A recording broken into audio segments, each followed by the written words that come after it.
오늘은 대한민국 노후의 최후 보루, 국민연금을 둘러싼 이 거대한 심리전과 숫자 싸움에 대해 아주 깊숙이 파헤쳐 보겠습니다.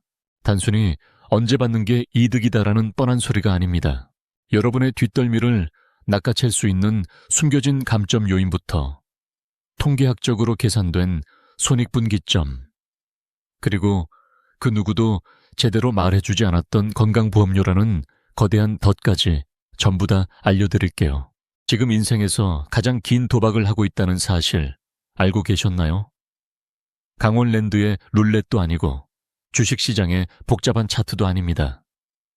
바로 우리가 매달 월급에서 꼬박꼬박 떼었던 국민연금이라는 녀석입니다. 이게 왜 도박이냐고요? 단순히 내가 낸 돈을 돌려받는 문제가 아니기 때문입니다.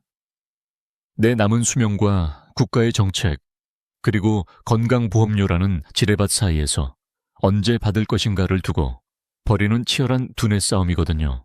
자, 내가 60세에 은퇴를 했습니다. 통장 잔고는 바닥을 보이기 시작하고 물가는 미친 듯이 오릅니다.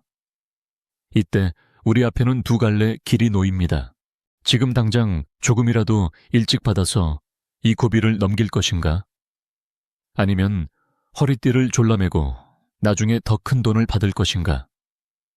정말이지 스탈링그라드 전투보다 더 처절한 선택의 기로에 서게 되는 거죠. 그런데 이 선택 하나에 내 노후의 삶의 질이 수천만 원, 아니 억 단위로 갈린다면 어떨 것 같나요? 아마 잠이 안 오실 겁니다. 우선 가장 원초적인 질문부터 던져보죠. 여러분은 몇 살까지 사실 것 같나요? 재수 없으면 100살까지 산다는 말이 유행처럼 번지는 시대입니다. 그런데 국민연금은 바로 이 수명을 담보로 하는 게임입니다. 먼저 조기 노령연금에 대해 다해 이야기해봅시다. 원래 받을 시기보다 최대 5년 일찍 받는 제도죠. 에이, 일찍 받으면 좋은 거죠 아니야? 라고 생각하실 수 있겠지만 세상에 공짜는 없습니다. 1년 일찍 받을 때마다 연금액이 6%씩 깎입니다. 5년을 꽉 채워서 일찍 받으면 무려 30%가 날아갑니다. 원래 100만 원 받을 사람이 70만 원밖에 못 받는다는 소리예요. 이게 얼마나 무서운 거냐면 여러분이 서울을 방어하는 사령관이라고 칩시다. 그런데 적이 쳐들어오기도 전에 핵심 방어선인 한강 다리가 30%나 끊긴 채로 전쟁을 치르는 것과 다를 바 없는 엄청난 손실입니다. 3% 감액은 평생 갑니다. 한번 결정하면 되돌릴 수 없어요. 물가 상승률이 반영된다고는 하지만 시작점 자체가 70%에서 시작한다는 건 노후라는 장기전에서 엄청난 화력 열쇠를 안고 가는 겁니다. 반대로 연기연금은 어떨까요? 나는 좀 더 버텨볼래 라고 하며 수령 시기를 늦추는 겁니다. 이건 보상이 아주 화끈합니다. 1년 늦출 때마다 7.2%를 더 얹어줍니다. 5년을 참으면 무려 36%가 증액됩니다. 아까 그 100만 원 받을 사람이 136만 원을 받게 되는 거죠. 70만 원과 136만 원, 한 달에 66만 원 차이입니다. 1년이면 7필에 92만 원, 10년이면 거의 8천만 원 가까이 차이가 벌어집니다. 이거 정말 장난이 아니죠. 80만 원이면 지방의 작은 아파트 전셋값 정도는 되는 거액입니다. 그런데 여기서 미스터리한 숫자가 하나 등장합니다. 바로 77세와 78세입니다. 이게 뭐냐고요? 바로 통계적인 손익분기점입니다. 내가 연금을 일찍 받았을 때와 정상적으로 받았을 때, 그리고 늦게 받았을 때, 총 수령액이 같아지는 마법의 구간이죠. 만약 여러분이 78세보다 더 오래 사실 자신이 있다면 무조건 늦게 받는 게 이득입니다. 반대로 나는 건강이 좀 안 좋아서 그렇게 오래는 못 살 것 같아 라고 한다면 일찍 받는 게 현명한 전략이 될 수 있죠. 하지만 여러분, 통계라는 건 언제나 평균의 함정이 있습니다. 나는 평균만큼 살겠지 라고 생각하는 것만큼 위험한 게 없거든요. 지금 대한민국의 의료기술은 하루가 다르게 발전하고 있습니다. 예전에는 큰일 날 병도 이제는 동네 병원에서 약 먹고 다스리는 시대예요. 즉, 우리가 생각하는 것보다 훨씬 더 오래 살 가능성이 높다는 겁니다.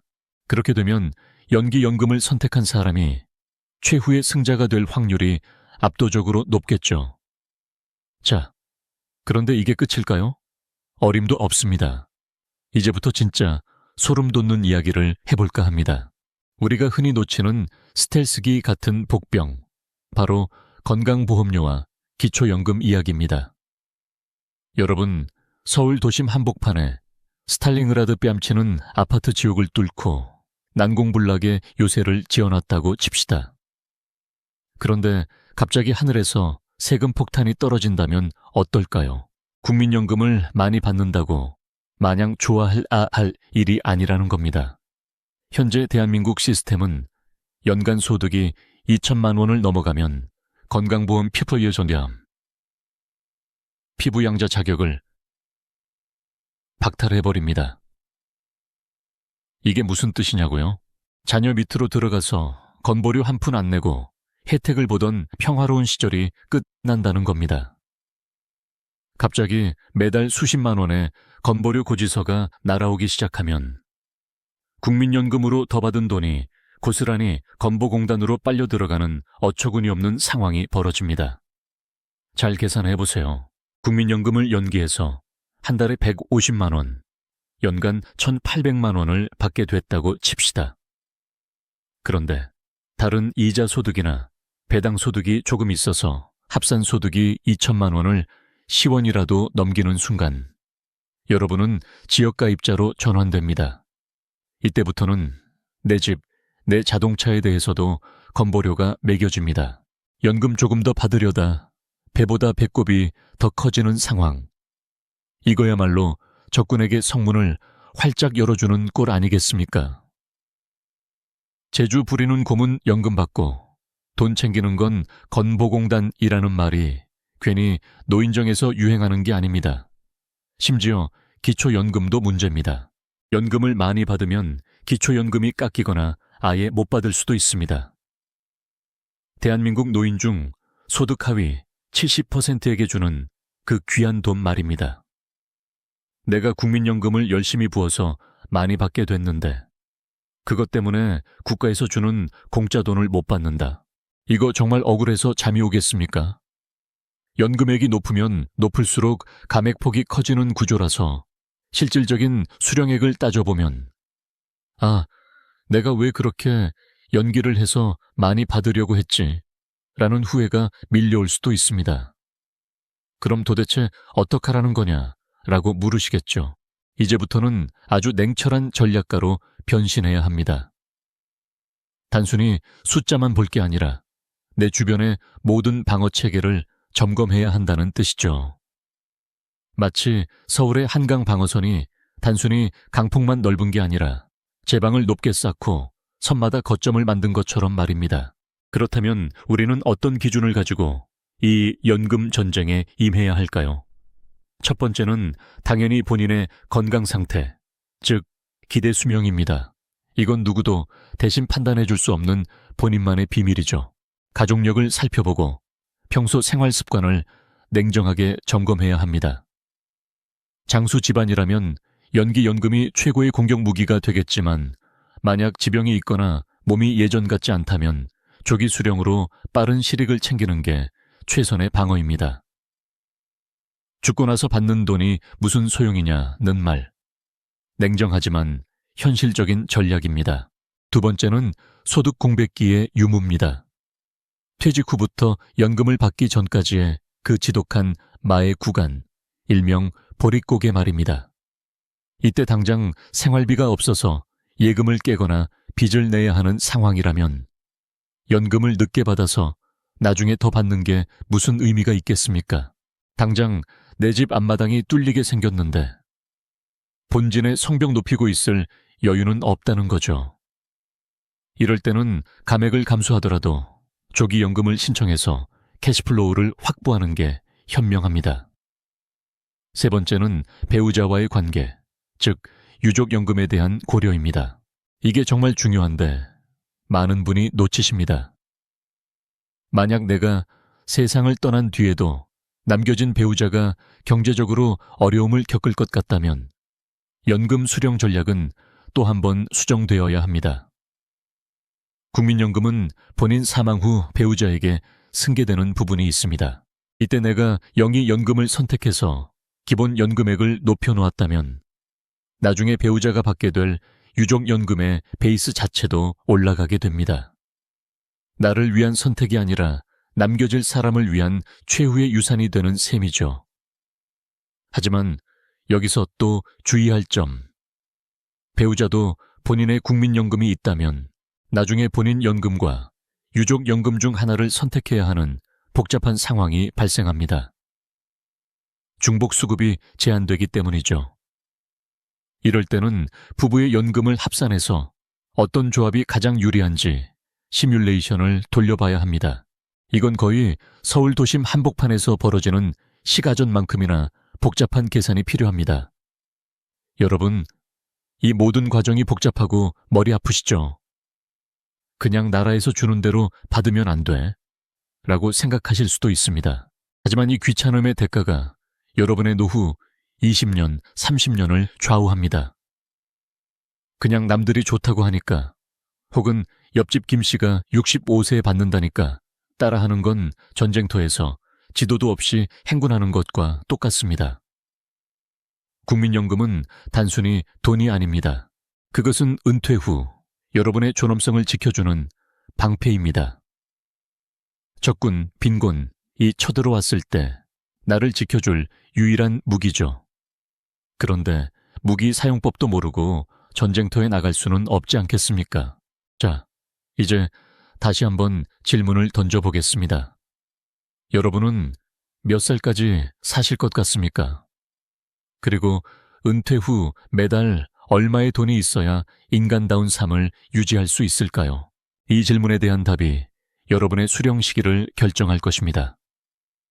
만약 여러분이 지금 50대 중반이라면 지금 당장 국민연금공단 홈페이지 내 곁에 국민연금 앱에 접속해보세요. 거기서 나의 예상 연금액을 확인하고 조기 수령했을 때와 연기했을 때의 금액 차이를 직접 눈으로 확인하셔야 합니다. 숫자로 보는 것과 막연히 생각하는 것은 천지 차이입니다. 또한 국민연금공단 콜센터 13525번에 전화해서 상담을 받아보시는 것도 아주 좋은 방법입니다. 그들은 수많은 사례를 접해온 전문가들입니다. 내 상황이 이런데 언제 받는 게 가장 유리할까요? 라고 물어보세요. 그들이 정답을 정해주지는 않지만 여러분이 미처 생각하지 못했던 건강보험료 합산 문제나 기초연금 감액 가능성에 대해 힌트를 줄 것입니다. 결론을 내려보겠습니다. 국민연금 수령 전략에 절대적인 정답은 없습니다. 하지만 절대적인 오답은 있습니다. 그것은 바로 아무런 계획 없이 닥치는 대로 받는 것입니다. 77세라는 손익분기점을 넘길 자신이 있다면 인내의 열매를 맛보십시오. 하지만 당장의 생존이 급하거나 건강에 확신이 없다면 조기 수령이라는 실리를 챙기십시오. 그리고 어떤 선택을 하든 건강보험료 라는 스텔스기가 여러분의 연금을 갉아먹지 않도록 다른 소득과의 밸런스를 맞추는 지혜를 발휘하셔야 합니다. 여러분, 노후는 준비된 자에게는 축복이지만 준비되지 않은 자에게는 가혹한 형벌이 될 수 있습니다. 오늘 제가 말씀드린 이 지식들이 여러분의 노후라는 거대한 성벽을 쌓는데 단단한 벽돌 하나가 되었기를 바랍니다. 지식의 소용돌이는 언제나 여러분의 삶에 실질적인 도움이 되는, 그러면서도 흥미진진한 이야기를 들고 찾아오겠습니다. 오늘 이야기가 도움이 되셨다면 이 전쟁터에서 함께 싸우고 있는 동료들, 친구들에게도 이 전략을 공유해 주세요. 여러분의 공유 한 번이 누군가의 노후를 구원할 수도 있습니다. 만약 당신이라면 지금 당장에 70만 원을 선택하시겠습니까?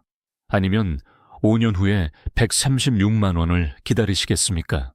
이 질문에 대한 답을 댓글로 남겨주세요. 서로의 생각을 나누다 보면 더 명확한 전략이 보일지도 모릅니다. 오늘 긴 시간 동안 대한민국 노후의 핵심, 국민연금 연대기를 함께해 주셔서 감사합니다. 저는 다음 시간에도 여러분의 눈과 귀를 사로잡을 더 깊고 날카로운 주제로 돌아오겠습니다. 여러분의 앞날에 든든한 연금의 가호가 함께하기를 바랍니다. 감사합니다.